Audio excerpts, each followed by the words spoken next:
आदाब दोस्तों।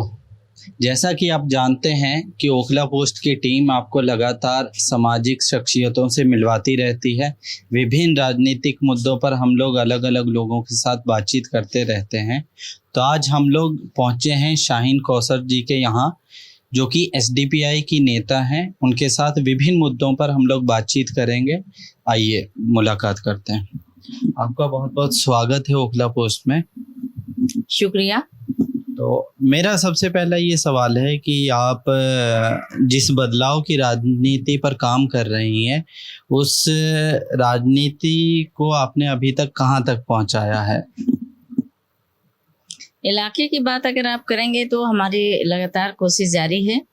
और देखिए, जब तक कि काम कंप्लीट नहीं होता है ओपन तौर पर, तब तक नज़र नहीं आता है। और अगर आप इसमें जायज़ा लेंगे या डीप अगर जाए इस पे, तो बहुत से काम ऐसे हैं कि जो हम लोगों ने बखूबी किया है, पूरी जिम्मेदारी के साथ, पूरी ईमानदारी के साथ किया है। अच्छा, एक चीज़ मुझे ये बताइए, ज़्यादातर जो यहाँ के लोकल नेता थे, जैसे एमसीडी इलेक्शन पोस्टपोन हुए उसके बाद सब ठंडे होकर बैठ गए हैं। कुछ ही लोग जो नज़र आ रहे हैं फील्ड में जो काम कर रहे हैं, उनमें से एक नाम आपका भी है। तो इन चीज़ों को आप कैसे देखती हैं? मैं देखिए, सियासत को एक जिम्मेदारी के तौर पर मैं लेती हूँ।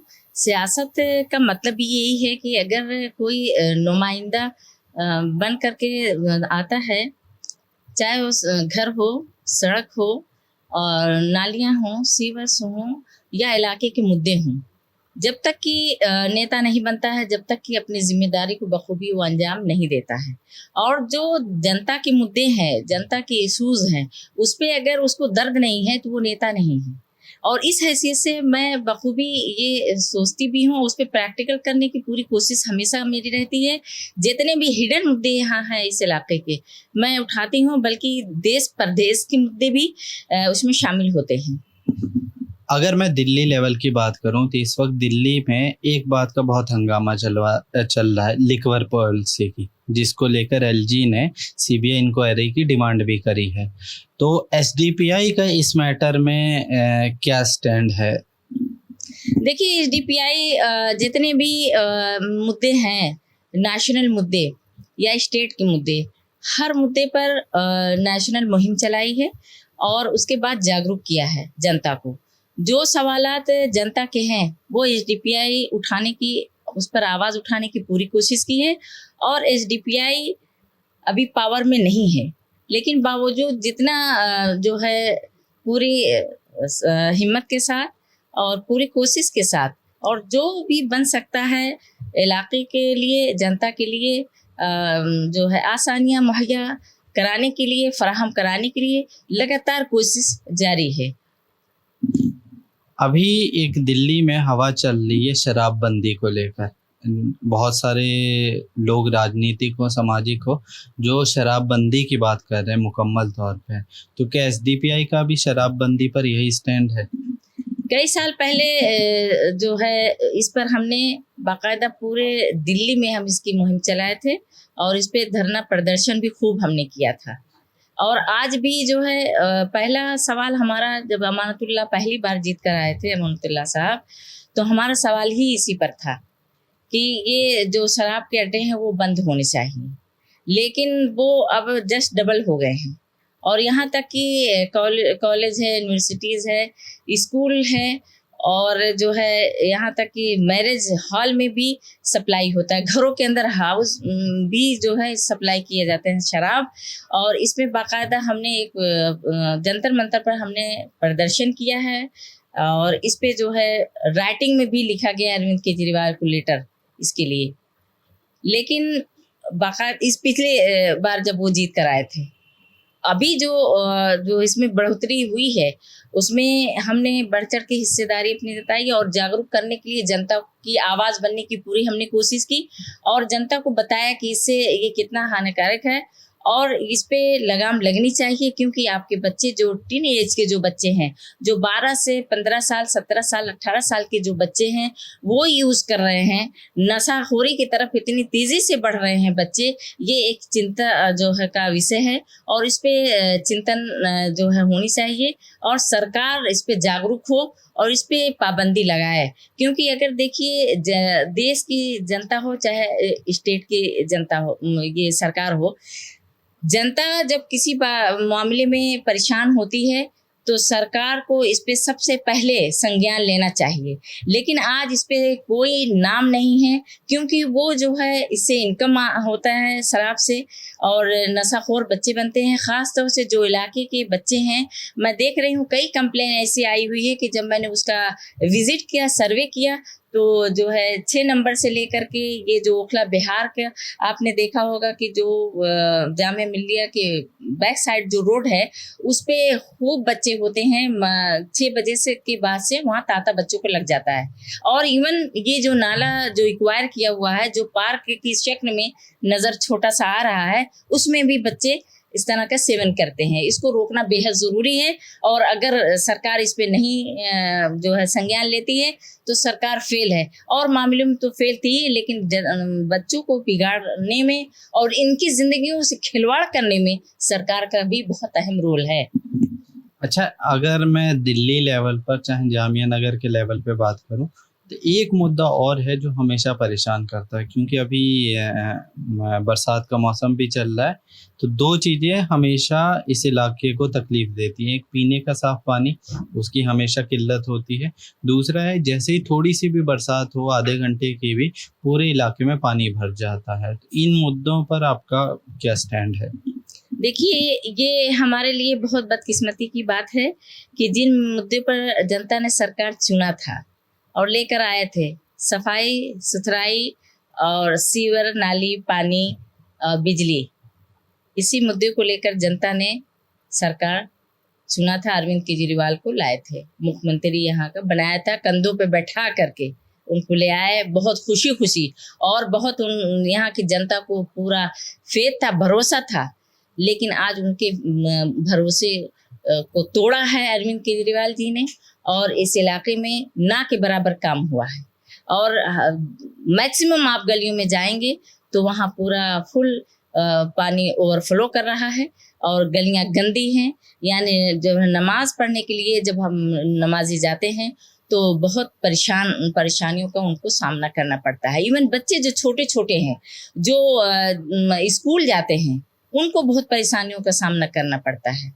तो जिन मुद्दों पर सरकार बनी यहाँ पर, लेकिन उनको सिर्फ लॉलीपॉप दिया गया, उनको बेवकूफ़ बनाया गया, लेकिन इन पे रत्ती भर काम नहीं हुआ है।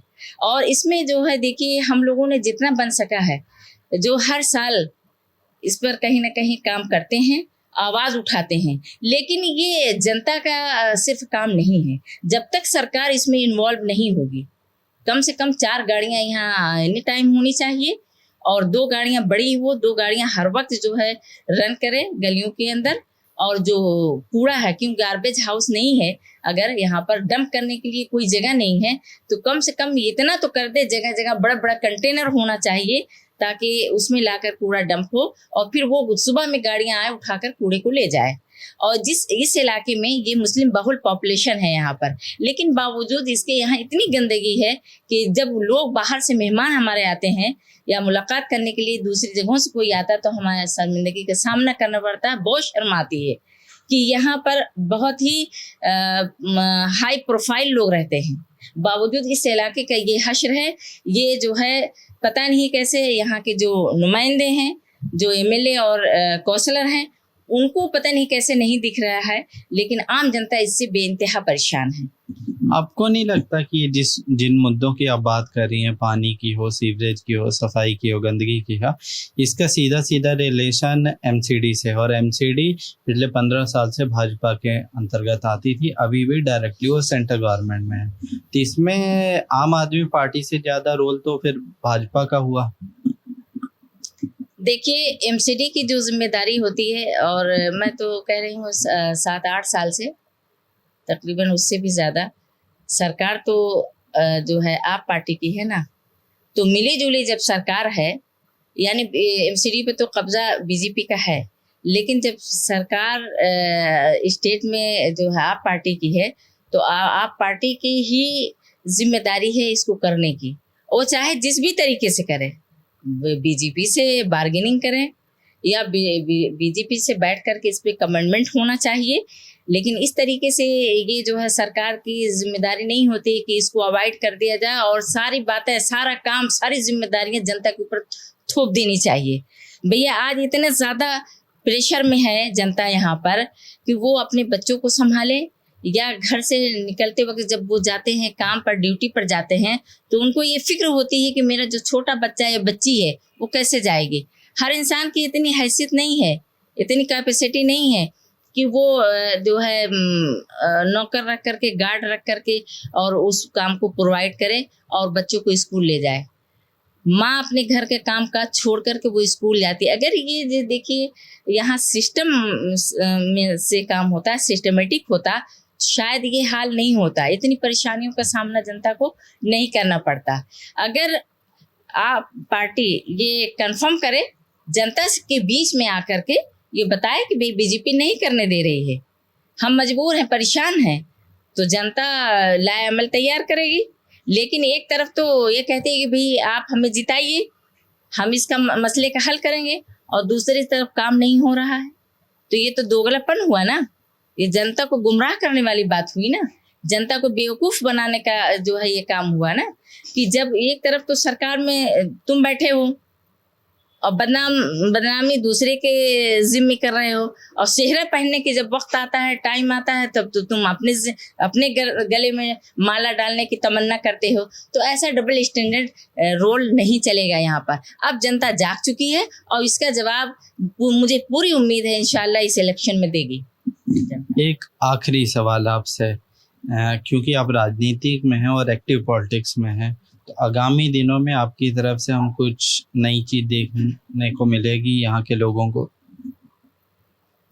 आपके चैनल के माध्यम से मैं ये कहना चाहूँगी, जो भी मेरी आवाज़ सुन रहे हैं, मैं तमाम लोगों को ये उम्मीद दिलाना चाहूँगी कि अगर मुझे मौका मिला और आप लोगों ने मुझे मौका दिया, तो मैं यकीन दिलाती हूँ कि जो भी है इसकी जिम्मेदारी एमसीडी की, वो पूरे कोशिश के साथ और भरपूर जिम्मेदारी के साथ इसको मैं करने की पूरी कोशिश करूँगी। और जहाँ अगर किसी वजह से मुझे प्रॉब्लम हुई, तो वो सरेआम पब्लिकली मैं खड़े होकर इस बात को कहने के लिए सक्षम रहूँगी, ताकि मेरी पूरी जनता इस बात की गवाह बने। जो काम मैं कर रही हूँ वो मंजरे आम पर आना चाहिए। जो भी परेशानियां, दिक्कतों का सामना मुझे करना पड़ रहा, वो भी जनता के सामने आना चाहिए और जनता मुझसे सवाल करे। क्योंकि देखिए बहुत सी चीज़ें ऐसी होती हैं कि जनता जवाब नहीं दे सकती है और ना ही मैं जवाब दे सकती हूँ, लेकिन जो परेशानियों का बाइस बन रही है उसका जवाब बखूबी देना पड़ेगा, और इसके लिए मैं इंशाल्लाह सक्षम हूँ। और वक्त आने पर जो कुछ मेरे सामने होगा, मैं पूरी जनता को लेकर के पूरे भरोसे के साथ काम करने की पूरी कोशिश करूंगी। बहुत शुक्रिया, आपने बहुत बेबाकी के साथ अपनी बातें हम लोगों के साथ साझा की। तो आप देख रहे थे, हमारे साथ थी शाहीन कौसर जी, जो एसडीपीआई की नेता हैं। उन्होंने विभिन्न राजनीतिक और सामाजिक मुद्दों पर हमारे साथ खुलकर बातचीत की। आपका इस इंटरव्यू के बारे में क्या राय है, हमारे साथ ज़रूर साझा करें, और इस तरीके की और रिपोर्ट देखने के लिए हमारे चैनल के साथ जुड़े रहें। धन्यवाद।